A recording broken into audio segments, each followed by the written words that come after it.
والصلاة والسلام على سيد الأنبياء والمرسلين أما بعد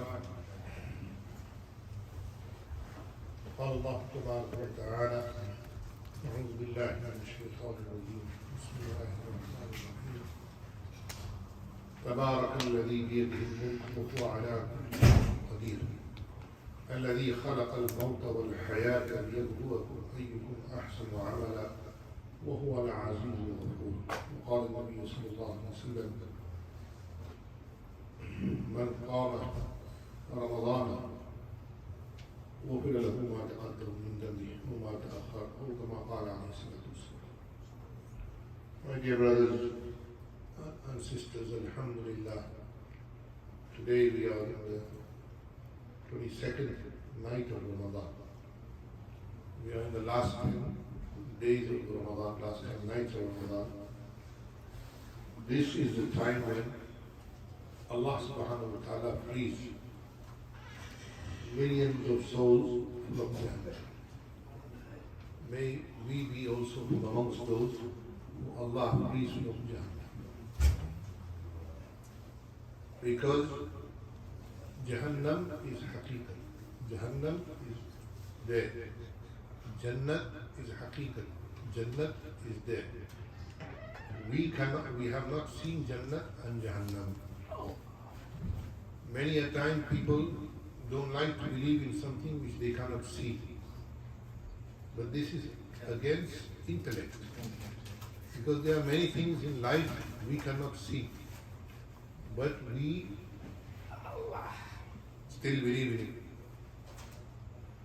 There are many things within our body we cannot see. But we accept it, that it's in our body, it's particles of our body.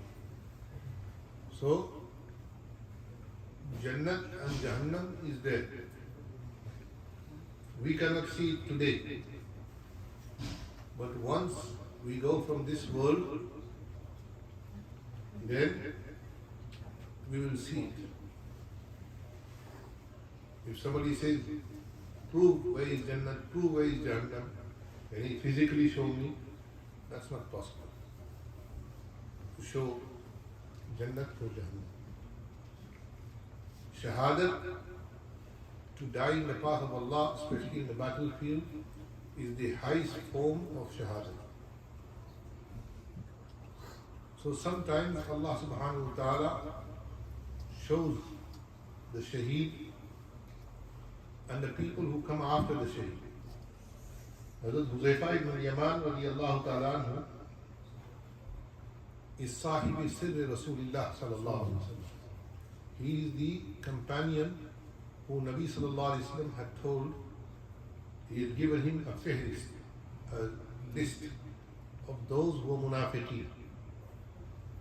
Whenever in the time of Sayyidina Umar radiyallahu ta'ala anhu someone would die, Sayyidina Umar would see if Huzaifa ibn Yaman was in the Huzaifa ibn Yaman was present. Those brothers who are speaking and playing with their phones, go outside. Go in the rain, stand there and play with your phones. So Huzaifa ibn Yaman radiyallahu ta'ala anhu was Sahibi Sirri Rasulullah sallallahu alayhi wa sallam. And he had the secrets. The secrets he had was that he knew who was a hypocrite and he knew who was a mu'min. Nabi sallallahu alayhi wa sallam had told him. So Sayyidina Umar radiyallahu ta'ala anhu in his time, if he saw Huzaifa was not present in that janaza, and Huzaifa was in Medina, he would not lead the janaza. Once Sayyidina Umar radiyallahu ta'ala anhu asked him that, oh Huzaifa, tell me the fahlist, tell me the list. He said, I cannot give you the list because this is still between me and my Rasul sallallahu alayhi wa sallam. So he asked him, is my name present in the list? He asked him, am I part of the list? He said, no, you are not part of the list.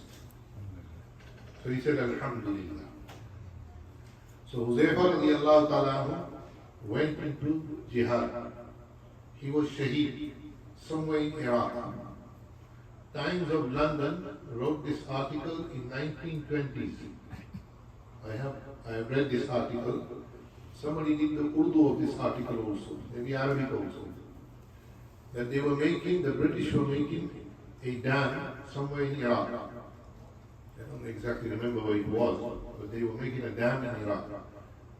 And they were flooding that area. So in that place where they were flooding, Sayyidina Huzaifa and another Sahabi of Rasulullah were buried together. So the Imam or the Qadi of that place, for 3 nights consecutively, he had a dream. Sayyidina Huzaifa came to his dream and told him, remove me and my companion from here. Water is coming into our graves. The first time when he dreamt this, he thought it was just a dream. Second day he dreamed the same thing. Third day he dreamed the same thing. So he called all the ulama of that area and he said, what shall we do? Because Sayyidina Huzaifa keeps coming in my dream. So they said we have to excavate the graves and we have to move both of the Sahaba. So they took out the graves of the Sahaba, they took out the bodies of the Sahaba. The bodies were fresh. Huzaifa radiallahu ta'ala was shaheed because somebody had pierced him with an arrow on his chest. When they removed the hand, fresh blood started pouring out. ولا تقولوا لمن يقتل في سبيل الله أموات بل أحياء ولكن لا تشعرون بل أحياء عند ربهم يرزقون بل أحياء Quran, Allah says in one place, they are alive but you cannot see, you cannot feel them. بل أحياء عند ربهم يرزقون. In another place Allah says they are alive and Allah sustains them, Allah gives them risk. So there was a German dentist there. So he started to examine the teeth of Sayyidina Huzaifa and the other Sahaba. So he found that there was no rot in the teeth. There was nothing. Their teeth was completely like they had never visited the dentist. Obviously, there was no dentist at that time. But their teeth were perfect. So he asked the Arabs who were there that why is it that in that time the Romans and that their teeth wasn't perfect. And these Arabs who are buried here, their teeth are perfect. So they said that our Rasul sallallahu alaihi wasallam told us to do miswak. السواك مرحلة للفم ومرضاة للرب أو كما قال عليه الصلاة والسلام. That miswak is the cleansing of the teeth and it pleases Allah subhanahu wa ta'ala when a person has miswak and he does miswak. Siwak. So he accepted Iman on seeing the healthy teeth of Sayyidina Huzaifa and the other Sahaba. इसको मानना है माने ना माने उसकी वो तो बेगैर. So Hazrat Huzaifa radiallahu ta'ala, when they removed his body, it was completely fresh. Also, many years, many centuries later, there was a flood. Today there is a flood. There was a flood. May Allah make it afiyah. Because when I came out of my house, it was like a river. I was driving through a river. So, it's too much rain can be harmful. So we should make dua to Allah that Allah make it afiyah. Allahumma inna nasaluka al-afwa wal-afiyah wal-mu'afata fi ad-din wal-dunya wal-akhirah. Ameen. So, Hazrat Huzaifa radiallahu ta'ala was Sahib Sirr Rasulullah sallallahu alaihi wasallam. So my dear brothers, the Sahaba, they followed the Prophet sallallahu alaihi wasallam every example. لقد كان لكم في رسول الله أسوة حسنة لمن كان يرجو الله واليوم الآخر وذكر الله كثيرا. Your perfect example is Rasul sallallahu alaihi wasallam. Me, you, everybody, you and I, the perfect example for us is Rasulullah sallallahu alaihi wasallam. Every sunnah of Rasulullah sallallahu alaihi wasallam has benefits in it. Especially the sunnah of miswak. Especially the sunnah of miswak. When the Sahaba went to one of the battles in the time of Sayyidina Umar, they could not gain this fort which the Iranians had, with the Persian Empire had. So they all sat down and did mashwara. وَأَمْرُهُمْ شُورَى بَيْنَهُمْ. They used to do shura, mashwara between them. They said, what is it that so many days we cannot defeat this army. Why is it? So one of the Sahabi, Ghalibun was Sa'ad bin Abi Waqqas radiallahu anhu, he said, maybe we are neglecting the Sunnah. Maybe we are neglecting the Sunnah. So they thought about it.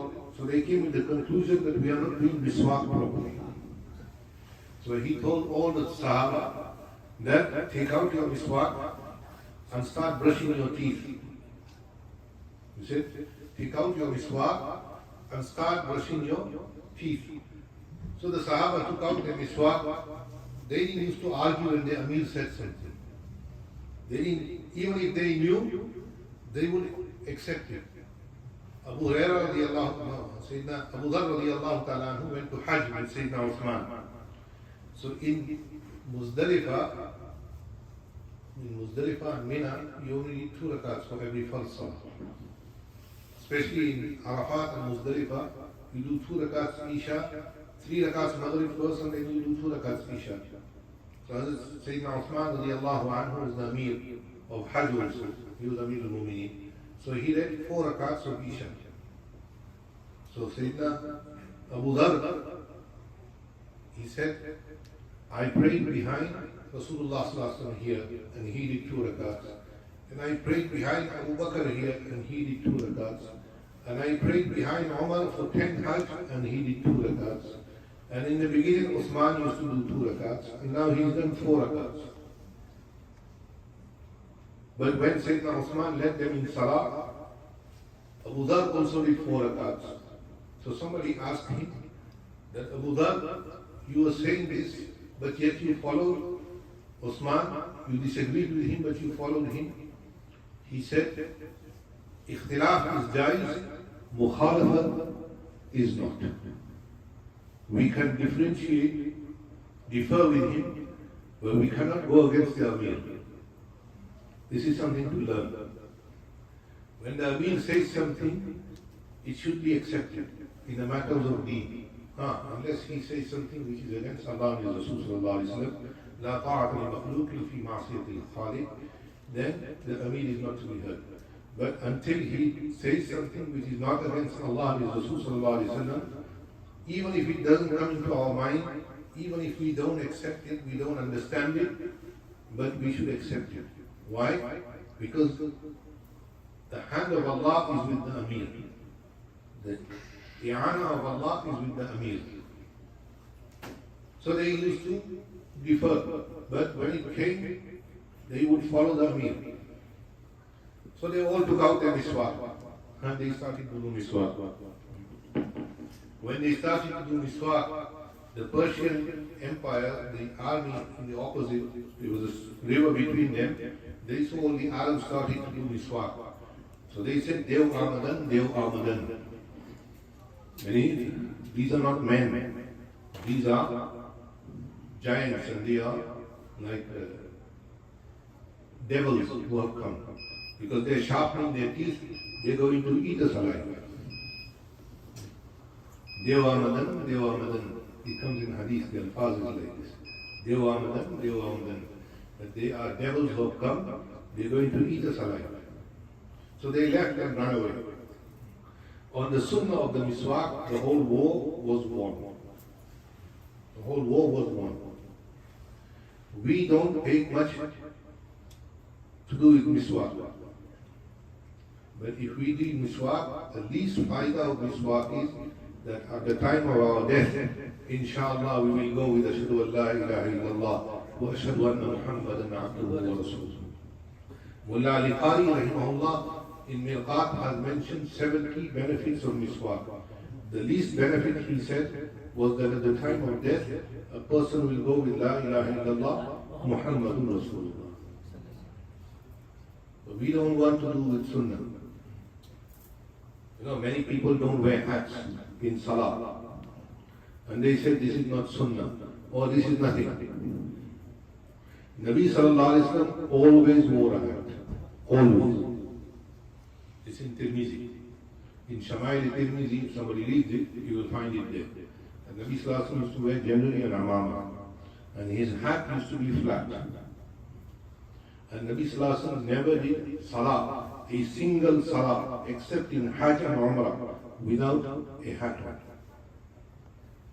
Why? Because in ihram you cannot wear something above your head. Otherwise, Nabi Sallallahu Alaihi Wasallam always wore a hat. Sometimes if you forget, and that's a different matter. But to make an issue that we won't wear a hat because it's not sunnah, this is khilaf sunnah. This is khilaf sunnah. What these small sunnahs that we disregard and discard, it will lead to kufr. Remember my words. If we discard and disregard small sunnahs of Nabi Sallallahu Alaihi Wasallam, it will lead to kufr. People go into kufr because of this afterwards. Then they start to reject the sunnah al-mu'akkada. Then they start to reject the fara'id. And then they start to reject Rasul Sallallahu Alaihi Wasallam also. And then they start to reject Allah Jalla Jalaluhu. If you look at all of these Mutanabbis, those who declared Nubuwwat like Ghulam Mirza, Ghulam Ahmad Qadiani, you will find in their life that they used to discard Sunnah. Slowly they discarded the Fara'id, and then they discarded Allah and Rasul Sallallahu Alaihi Wasallam. So if you want to stick to Iman till the end, follow the Sunnah of Rasulullah. Doesn't matter if we understand it or we don't understand it. And may Allah subhanahu wa ta'ala give us tawfiq. Today inshallah we will read in Surah Mulk.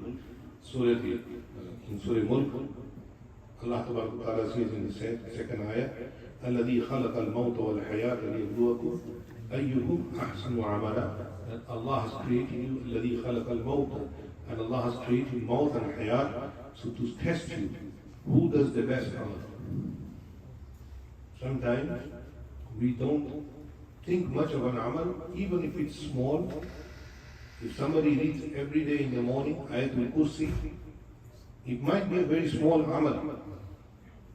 But if he keeps reciting Ayatul Kursi every morning after Fajr Salah until his deathbed, inshallah he will go with Imam. These are small amal which we don't think much of. And when Quran is recited,